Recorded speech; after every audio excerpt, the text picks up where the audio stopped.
ಒಂದು ದೀಪಾವಳಿ ಪಾಡ್ಯದ ಶುಭ ಒಂದು ಕಾಣಲು ಸಿಗ್ತಾ ಇದೆ. ಸಾಕ್ಷಾತ್ ಭಗವಂತ ಶಿವ ಪಾರ್ವತಿಯರೇ ಬಂದು ದರ್ಶನ ಮಾಡಿದ್ದು ಮತ್ತು ಮುಂಡಾಸು ಮಾಡಿದ್ದು ತುಂಬ ಸಂತೋಷ ಆಗ್ತದೆ. ಅಷ್ಟೇ ಅಲ್ಲದೆ ಈ ಬನ್ನಿ ಮರಕ್ಕೂ ಕೂಡ ಮುಂಡಾಸು ಮಾಡುವಂತಹ ಒಂದು ಸಾಂಪ್ರದಾಯ ಇಲ್ಲಿದೆ. ಇಲ್ಲಿ ಈ ಒಂದು ಲಕ್ಷಾಂತರ ಭಕ್ತಾದಿಗಳು ದೇಶ ವಿದೇಶದಿಂದ ಬಂದು ಒಂದು ವಾದ್ಯವರ್ಣದ ಶಿವಸ್ಥಾನಗಳನ್ನು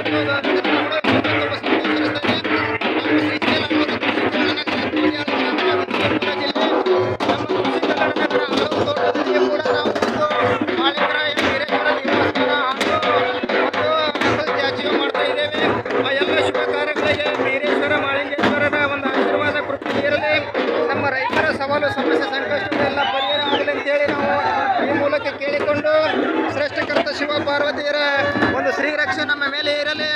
ಮಾಳಿಂಗೇಶ್ವರ ನಮ್ಮ ಕೃಷಿ ಕಲ್ಯಾಣ ನಗರದಲ್ಲಿ ಬಂದು ರೈತರ ಬಡವರ ಕೂಲಿ ಕಾರ್ಮಿಕರ ಒಂದು ಶಕ್ತಿ ತುಂಬಲಿ ಅಂತೇಳಿ ನಾವು ಈ ಕೇಳಿಕೊಂಡು ಎರಡು ಮಾತುಗಳು